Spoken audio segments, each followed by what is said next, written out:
Yo guys, Coach Rami Owls here. Debut. First video.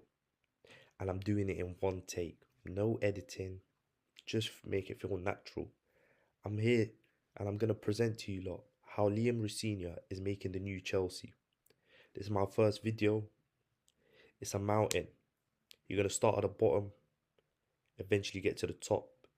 Every single day, every single video I make is gonna get better and better. Without any further ado, how Liam Rosenior is making the new Chelsea.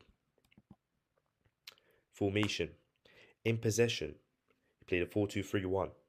Double pivot of Enzo and Andre Santos, a player he's familiar with at RC Strasbourg. Also, interestingly, maybe some of you didn't notice this, I saw them shift to a 3-2-1-4 in possession sometimes. That quick animation you might have just seen, where Josh Achiampong goes from right back all the way up to right wing touchline. I think this is done on purpose intentionally to allow Esteval to drift in central areas, be behind that Arsenal line, pick the ball up in that half space over here. And if you don't know what half space is, this is the touchline space, this is the half space, central space, half space, touchline space. Quick summary there. First thing I noticed was Chelsea in build up, they employ a double pivot. This is something which I think fans notice in Rosenior's training sessions. The first photos we saw Andre Santos and Enzo Fernandez standing really close, and people were saying double pivot, double pivot, double pivot. Predictions were right. But what was interesting is not actually the fact that it's a double pivot, it's the location. They're so close to the edge of the box. And you're thinking, surely that's inviting pressure. Surely if those two lose the ball, it's a problem, it's a calamity. We'll get onto it. Interesting employment here. So because the double pivot is so deep, we're going to look at this scenario here. Declan Rice is now moving forward. He's pushing up the pitch. I believe that's Chelsea's trap. Notice how as soon as Rice pushes up, the gap emerges behind Arsenal's midfield line for Chelsea's attacking players to get on the ball. So they were using Joao Pedro, Esteval, and Mark Guyu all in that middle half space, central space, half space, trying to get the ball through Arsenal's midfield line. If Rice pushes up, that midfield line goes higher, that leaves gaps in behind. If Sanchez was closed down by Gyökeres, usually he played Chalobah, and Chalobah was the one responsible for playing that line breaking pass that I said to those three in the half central and half space. If he wasn't closed down, Sanchez would distribute the ball into the gaps himself. Sometimes he looked touchline, as we can see here. Ball goes touchline. Because the double pivot invited Rice in, we can see from this line here to this line here, we have 4v5. Usually when you're thinking in terms of football, you're thinking it's maybe not as closely matched up. Usually the defensive side should be overloaded. So imagine thinking from just before the halfway line to about 50 yards is 4v5 with a huge gap over here. And I want you to notice this huge gap. Neto, the whole game, even when he started on the left in the first half and then he moved to the right in the second half after Garnacho came on, he was instructed to stay on that touchline. I want you to imagine being a fullback. Pedro Neto's on the touchline. You're going to have to shift away from your centre-back. Garnacho on the other side, on the touchline, Ben White, you're going to have to shift away from your centre-back. So what this does is these two fullbacks going out wider than they're used to stretches that Arsenal defence ever so much. And that gap that I'm talking about starts to become more evident because this line is not as tight as they used to be. Here we see Enzo chasing 50-50, 50-50, 50-50, 3 50-50s. He's going to contest because he covers that much distance. He's a dog. Him and Caicedo, dogs. If your tactic is about bringing that midfield line into you so you can go and run like dogs past them, that tactic is going to work.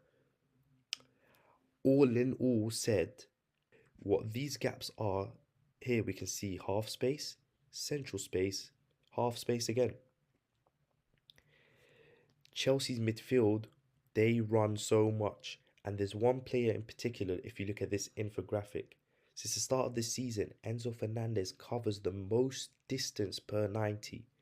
If you are giving him half space, central half space gaps, the second ball, he will fight for it. We know that.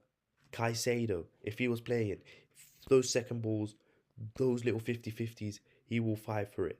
This gap is too big for a double pivot that covers that much distance. What went wrong? Josh Achiampong at the start was instructed to be high, wide, touchline. It left a huge gap for Trossard. Trossard got lots of time, touches on the ball. We can see from this graphic here, look how much space he's in. Rosenior did fix this by putting on Reece James. I think in the first half it was so risky to play out. As soon as they lost the ball, Arsenal looked to go out wide. Ben White on overlaps, Zubimendi overloading the centre, deep block because Chelsea's pivots are so deep, and we saw two goals come from that. We saw Zubimendi score in the second half, overloading the central area, getting to the edge of the box. Even if there's five people in a straight line, if I'm in the edge of the box, I can get a shot off, and that shot is going to be a threat. Doesn't matter. The fact that they were deep meant that Zubimendi could have a goal threat from regardless if there's obstacles in his way. Also, Ben White committing with Saka because there was so much pressure, so much play in this sort of third of the pitch.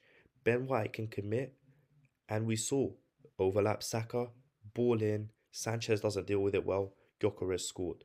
So it was the ideas and the principles, they are clear to see, but always when you are managing, when you are coaching, always, there's going to be counters, there's going to be a poor executions. The game is 90 minutes. You cannot follow a game plan every single time. Your players need to come up with solutions. They need to come up with abstraction of ideas. And this is first game, so it's a bit harsh. Overall thoughts.